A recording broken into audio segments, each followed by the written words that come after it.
Hello students, आज मैं आप लोगों के लिए लेके आया हूँ वैद्युत रसायन।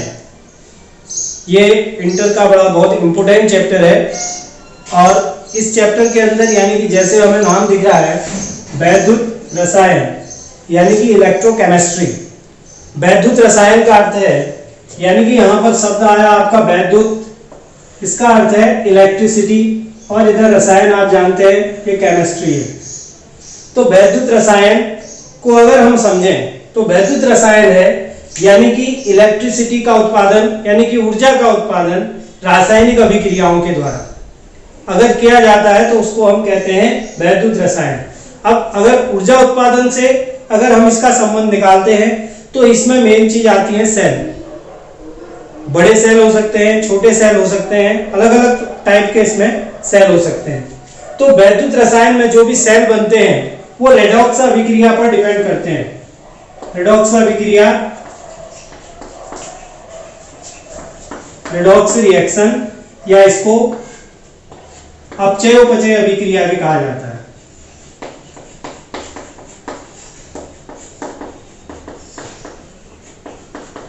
अपचयोपचय अभिक्रिया यानी कि विद्युत रसायन में जो भी सेल बनते हैं वो डिपेंड करते हैं अपचयोपचय अभिक्रियाओं पर, रेडॉक्स अभिक्रियाओं पर।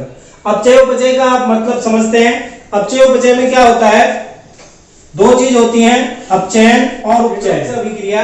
यानी कि उपचयन और अपचयन अभिक्रिया जब सामूहिक रूप से होती है तो उसको हम कहते हैं रेडॉक्स अभिक्रिया। तो ये विद्युत रसायन में जो भी सेल बनते हैं वो सारे रेडॉक्स अभिक्रिया पर आधारित होते हैं यानी कि उपचय अभिक्रिया पर आधारित होते हैं। तो उपचयन और अपचयन दो शब्द हैं। सामान्य रूप से हम जानते हैं कि यदि ऑक्सीजन ऐड हो रही है या हाइड्रोजन इसमें से निकल रही है तो इन दोनों कंडीशन में वो अभिक्रिया क्या होती है, उपचयन होती है यानी कि ऑक्सीडेशन होती है। दूसरा अपचयन, अपचयन क्या होता है, यदि इसमें हाइड्रोजन ऐड हो रही है या ऑक्सीजन रिड्यूस हो रही है यानी कि घट रही है तो उस कंडीशन में भी यह अपचयन होता है। इसके बाद जहां पर ऑक्सीडेशन होता है ये तो एक सामान्य सी है, लेकिन अपचयन उपचयन की जो हमारी ऑक्सीडेशन की जो रिएक्शन होती है इसमें क्या होता है कि जो तत्व होता है वो अगर इलेक्ट्रॉन डोनेट कर रहा है तो वो क्या कर रहा है, वो ऑक्सीडेशन उसका हो रहा है। जो तत्व यानी कि इलेक्ट्रॉन को ग्रहण कर रहा है, रिसीव कर रहा है तो वो क्या कहलाएगा, अपचयन कहलाएगा। तो जहां पर इलेक्ट्रॉनों को त्यागा जाता है वो उपचयन है और जो इलेक्ट्रॉनों को ग्रहण करता है वो अपचयन है। तीसरा हम इसको ऐसे भी समझ सकते हैं कि यदि ऑक्सीकरण संख्या में वृद्धि होती है तो वो रिएक्शन ऑक्सीडेशन है यानी कि उपचयन है। यदि ऑक्सीकरण संख्या में उसमें न्यूनता आती है यानी कि कमी आती है, रिड्यूस होते हैं तो वो अपचयन है। ये सामान्य सा या आपने इससे पहले भी पढ़ रखा है, थोड़ा सा मैं आपको इसको बताना चाह रहा था क्योंकि ये जितने भी विद्युत रसायन के अंदर जो भी सेल बनेंगे वो रेडॉक्स रिएक्शन पर आधारित होंगे यानी कि वो पूर्ण रूप से डिपेंड करेंगे रेडॉक्स रिएक्शन पर। तो हम यहाँ पर देखते हैं जो विद्युत रसायन है अंदर में नंबर 1 पहला होता है विद्युत रासायनिक सेल। विद्युत रासायनिक सेल,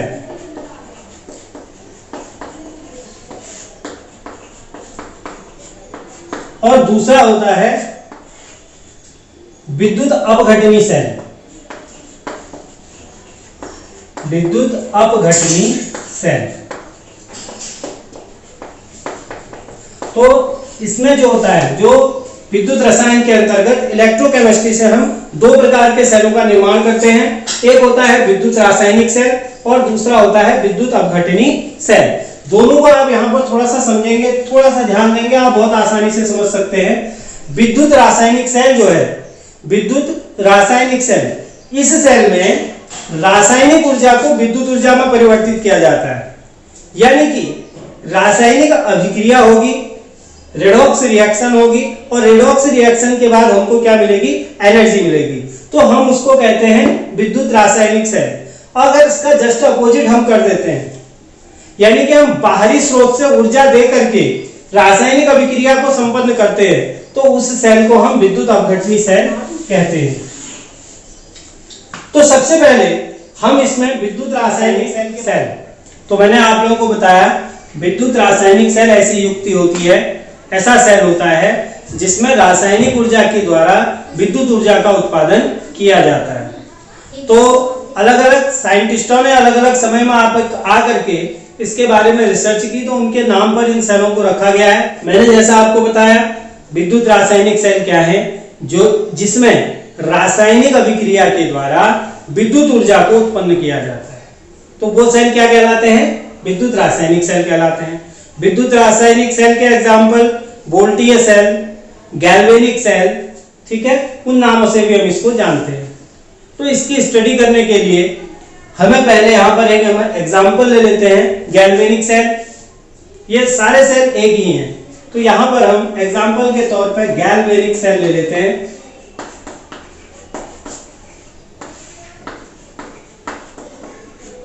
हम इसको अब थोड़ा सा विस्तार से यहाँ पर समझेंगे।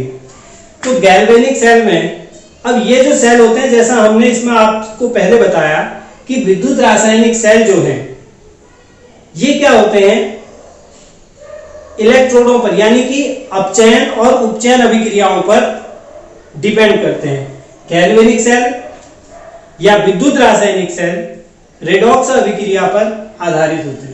अगर अभिक्रिया रेडॉक्स होती है तो हमको आवश्यकता होती है इसमें इलेक्ट्रोड की। किसकी आवश्यकता होती है? इलेक्ट्रोड की आवश्यकता होती है। तो जो इलेक्ट्रोड होते हैं वो क्या होते हैं? सामान्य रूप से धातु के टुकड़े होते हैं जिनमें आवेश उत्पन्न किया जाता है, तो उसको हम कहते हैं इलेक्ट्रोड। तो इलेक्ट्रोड उत्पन्न होते हैं, तो इलेक्ट्रोड एक पॉजिटिव होगा और एक नेगेटिव होगा। बहुत सिंपल सी बात है, एक पॉजिटिव और एक नेगेटिव, जिनको हम सामान्य रूप से एनोड और कैथोड के नाम से जानते हैं, या तो एनोड कहते हैं या कैथोड कहते हैं। तो अब उसको समझने के लिए गैल्वेनिक सेल में बहुत एक सिंपल सी चीज हम यहाँ पर इसको एक ट्रिक है, इसको याद कर लेंगे। एल लॉन्ग याद कर लेंगे, LOAL। तो L का अर्थ हो गया लेफ्ट और O का अर्थ हो गया ऑक्सीडेशन,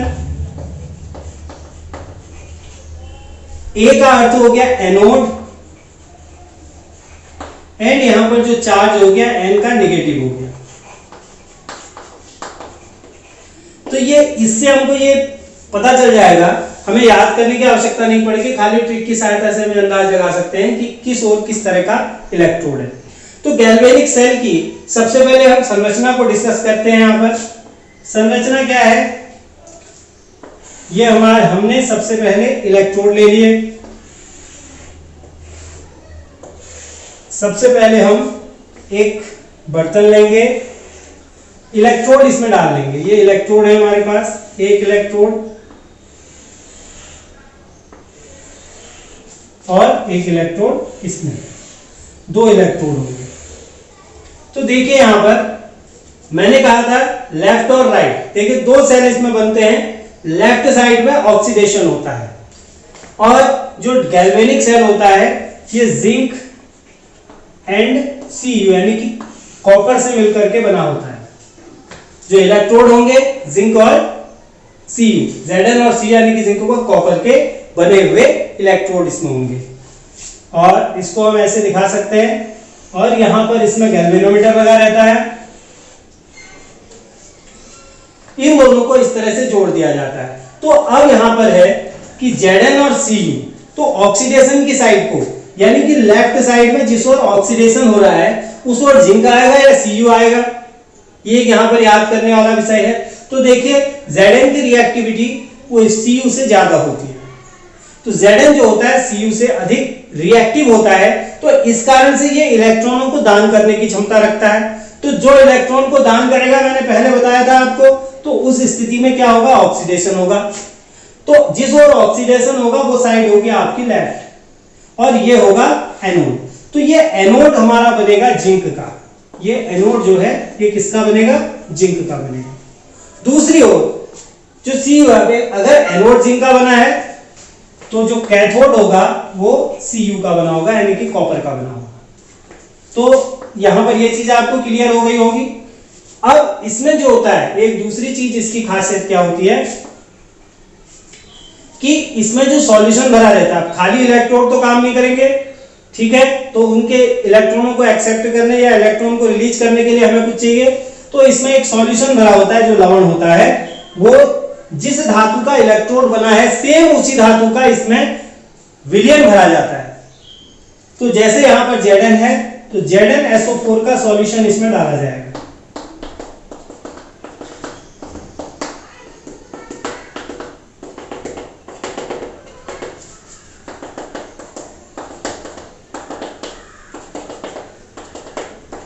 तो ये इसमें जो सॉल्यूशन आएगा वो किसका आएगा, ZnSO4 का, और इसमें जो सॉल्यूशन आएगा वो CuSO4 का है।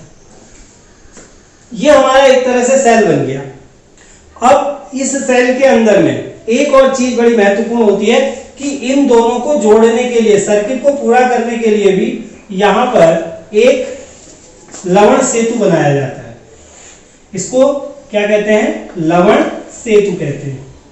ये दोनों इलेक्ट्रोडों में मिला हुआ होता है, एक सिरा इसका इस इलेक्ट्रोड में होता है और एक सिरा इस इलेक्ट्रोड में होता है। इसमें दो चीज भरी रहती है, यानी कि एक इसमें साल्ट भरा रहता है KCl पोटेशियम क्लोराइड, और इसमें जो है एगर एगर नाम होता है, एगर एगर। एगर एगर का ये एक सवाल होता है, इसकी जेल भरी रहती है। ये कहां पर होती है, इसमें जेल भरी रहती है। जेल इसलिए भरी रहती है ताकि ये इसके अंदर में मिश्रित न हो, और इसमें जो होता है साल्ट भी भरा रहता है, पोटेशियम क्लोराइड। तो ये इसकी सामान्य संरचना है। जो लवण सेतु का वर्क है वो मैं आपको फिर बताऊंगा। अब यहां पर क्या होता है, देखिए हमें ये पता चल गया कि ये एनोड है, ये लेफ्ट साइड में है तो एनोड है, और यहां पर क्या हो रहा है, ऑक्सीडेशन हो रहा है। और ये हमारा राइट साइड में है, तो जिसमें क्या है, Cu यानी कि कॉपर का बना हुआ इलेक्ट्रोड है, और इसमें जो सॉल्यूशन है वो CuSO4 का बना हुआ सॉल्यूशन है, और इसमें एक बीच में लवण सेतु लगा हुआ है, जो दोनों जो सेल है उन दोनों को मिला रहा है। तो इसलिए इसको सेतु कहते हैं, यानी कि छोटी सी पुलिया टाइप की बन गई, यानी कि पुल टाइप का बन गया, जो दोनों को जोड़ रहा है। जैसे दो स्थानों को जोड़ने के लिए हम कोई चीज ऐसी बनाते हैं, उसी तरह से दो चीजों को जोड़ने के लिए ये बना हुआ है। तो इसको लवण सेतु कहते हैं, जिसमें पोटेशियम क्लोराइड साल्ट भरा रहता है और एगर एगर शैवाल का इसमें जेल भरा रहता है। तो ये हमारे इसका पूरा स्ट्रक्चर हो गया। अब हम आगे बढ़ते हैं कि क्या प्रोसेस है जिससे इसमें इलेक्ट्रिसिटी उत्पन्न हो रही है। इसको समझना बहुत जरूरी है। इलेक्ट्रिसिटी बन कैसे रही है, ऊर्जा का उत्पादन हो कैसे रहा है, इस चीज को समझना यहाँ पर बड़ा जरूरी है। तो देखिए यहां पर Zn है, और ये इलेक्ट्रोड हमारा Zn का है। तो Zn का इलेक्ट्रोड क्या करेगा, जब ये सॉल्यूशन में जाएगा जो विलयन में पड़ा हुआ है, तो Zn क्या करेगा, यहां पर से इलेक्ट्रॉनों को रिलीज करेगा। यानी कि ये जो इलेक्ट्रोड है यहां पर लगा हुआ Zn का, ये क्या करेगा, इलेक्ट्रॉनों को रिलीज करेगा। तो इलेक्ट्रॉनों को रिलीज करेगा तो ये धीरे धीरे क्या होगा, घटता भी चला जाएगा। ठीक है, पहले वहां आते हैं। तो ये क्या करता है, इलेक्ट्रॉन रिलीज करता है। Zn क्या करता है, 2 इलेक्ट्रॉन रिलीज करता है। कितने इलेक्ट्रॉन रिलीज करता है, 2 इलेक्ट्रॉन। अब यहां से निकल के हम एक एक की अलग अलग की बात करें तो बहुत बड़ा धातु का टुकड़ा है, लेकिन हम एक Zn के एक अणु की बात कर रहे हैं। तो Zn जब यहां से रिलीज होगा तो ये Zn2+ बना लेगा। क्या बनाएगा, Zn2+, और रिलीज क्या करेगा, इलेक्ट्रॉन रिलीज करेगा। ठीक है, तो इलेक्ट्रॉन रिलीज करेगा, और ये ZnSO4 के सॉल्यूशन में है। तो इलेक्ट्रॉन जब यहां से ये घुल करके निकल के आएगा, ये धीरे धीरे गलता भी चला जाएगा आपका। ये क्या होगा, गलता चला जाएगा बाद में। जैसे जैसे ये घुलता जाएगा, Zn2+ रिलीज करता जाएगा, तो ये यहां से ये भी घटता जाएगा। तो इलेक्ट्रॉन रिलीज करेगा। अब ये इलेक्ट्रॉन क्या है, यहां से होते हुए ये इसका रास्ता है, तो इलेक्ट्रॉन यहां पर आएंगे, इस इलेक्ट्रोड पर इलेक्ट्रॉन पहुंचेंगे, यानी कि इस सॉल्यूशन में इलेक्ट्रोड आपके पहुंचने हैं। अब देखिए इलेक्ट्रॉन यहां पहुंच गए, सपोज मान लेते हैं इलेक्ट्रॉन यहां पर पहुंच गए। इलेक्ट्रॉन यहां पहुंचे तो अब इलेक्ट्रॉन को ये जो Cu है, जो कॉपर है, अब ये कॉपर क्या है, जो कॉपर का सॉल्यूशन है CuSO4, यहां क्या होगा, Zn2+ आयन में कन्वर्ट हो जाएगा। यहां पर CuSO4 विलयन बनाएगा Cu2+। अब यहां से जो इलेक्ट्रॉन होंगे वो क्या होंगे, ये इन इलेक्ट्रॉनों को ये एक्सेप्ट करेगा। जो इलेक्ट्रॉन यहां से आए थे उन इलेक्ट्रॉनों को CuSO4 जो विलयन है, जब ये वियोजित होगा Cu2+ और SO4- में, तो तब क्या होगा, जो इलेक्ट्रॉन आ रहे हैं ये इसको एक्सेप्ट करेगा और क्या बना लेगा, कॉपर बना लेगा, कॉपर बनाएगा। और कॉपर बनाएगा तो ये यहां पर क्या होगा, इस वाले धातु पे ये एकत्रित होने लग जाएगा। लेकिन क्या ऊर्जा का उत्पादन आरंभ हो जाएगा, अभी नहीं होगा। कब होगा, जब ये लवण सेतु इसमें लगा होगा। अभी हमने तो पहले से लगा दिया, अगर लवण सेतु नहीं होता तो लवण सेतु के कारण क्या होता है कि जो इलेक्ट्रॉन है वो बैलेंस होने लगते हैं, यानी कि जो सर्किट है वो कंप्लीट हो जाता है, पूरा सर्किट हो जाता है। जब चारों तरफ से जुड़ेगा तभी इलेक्ट्रॉनों का प्रवाह रेगुलर होता रहेगा। तो यहां से जो इलेक्ट्रॉन रिलीज हुए और तो इस ओर आएगा तो धारा का प्रवाह हमारा आरंभ हो जाएगा, उसके अपोजिट डायरेक्शन में हमारी इलेक्ट्रिसिटी प्रवाहित होने लगेगी। तो प्रोसेस यही है। तो यहां पर जो ऑक्सीडेशन होगा हमारा Zn क्या होगा, Zn2+ बनाएगा और 2 इलेक्ट्रॉनों को रिलीज कर देगा। ठीक है। दूसरी कंडीशन में यहां पर Cu2+ जो यहां से प्राप्त हुआ हमको, ये ऑक्सीडेशन रिएक्शन होगी। मैंने आपको बताया था कि जहां पर जो इलेक्ट्रॉनों को त्यागता है, यानी कि इलेक्ट्रॉनों को दान करने की जो क्षमता रखता है वो ऑक्सीडाइज होता है, यानी कि ऑक्सीडेशन वहां पर होता है। जहां पर इलेक्ट्रॉनों को ग्रहण किया जाता है, तो यहां पर Cu2+ जो हमें CuSO4 विलयन से मिला था, अब अगर ये जो इलेक्ट्रॉन आए हैं उन इलेक्ट्रॉनों को ये रिसीव कर रहा है तो यहां पर ये बना लेगा Cu, क्या बना लेगा, कॉपर बना लेगा। ठीक है। तो यानी कि Zn2+ 2 इलेक्ट्रॉन, Cu2+ और 2 इलेक्ट्रॉन। अब यहां पर क्या है, ये कॉपर यहां पर एकत्रित होता रहेगा। अब देखिए यहां पर क्या है, एक समय ऐसा आएगा इसमें मात्रा Zn2+ की ये बढ़ती जाएगी। ठीक है।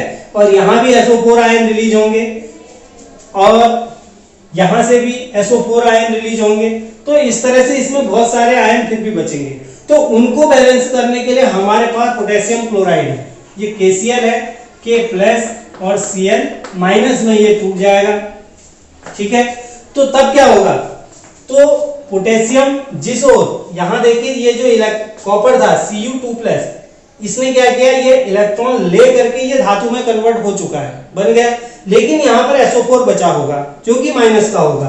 तो वो पोटेशियम जो यहां से आएगा वो इस पोटेशियम को ले लेगा, तो यहां पर आपका बना देगा इसके अंदर में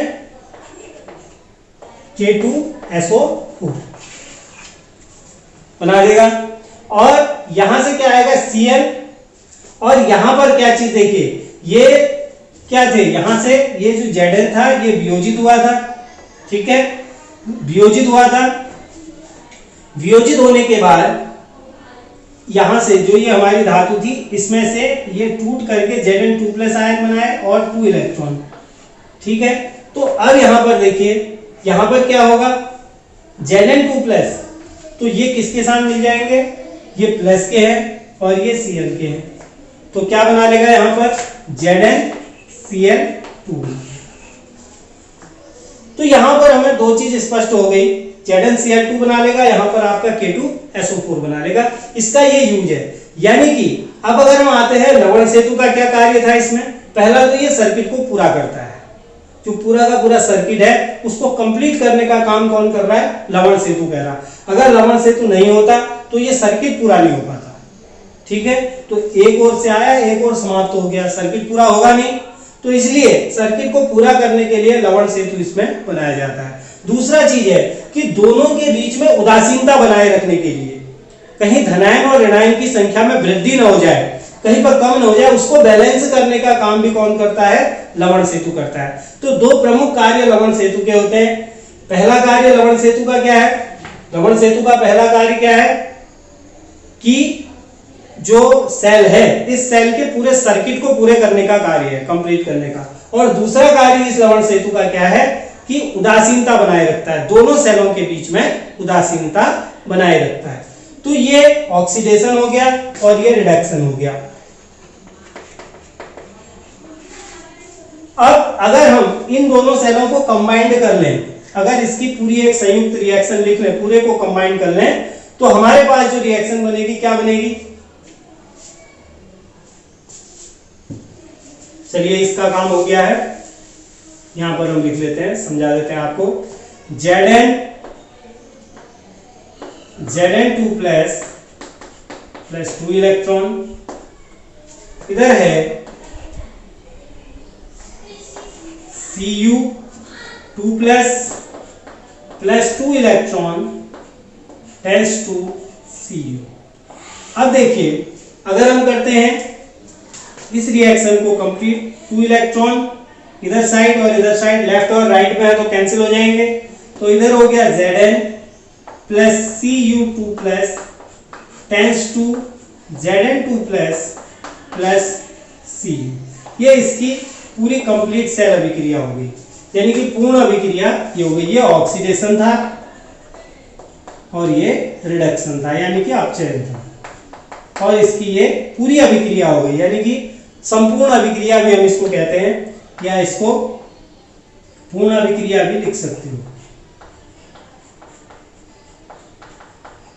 अब जो है इसको हम एक और पद्धति से इसको दिखाते हैं, जिसको हम कहते हैं सेल अभिक्रिया को डिनोट करना है। तो इसको अगर हम एक शॉर्ट फॉर्म में इसको अगर समझाना चाहेंगे तो ये सेल को किस तरह से समझाएंगे हम, यहां पर देखते हैं।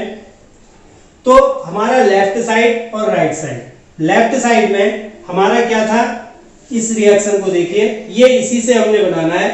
तो हमारा लेफ्ट साइड में Zn है, ठीक है, तो Zn से क्या बना है, Zn2 प्लस बना है, तो Zn इसको सेल अभिक्रिया कहते हैं, सेल निरूपण कहते हैं,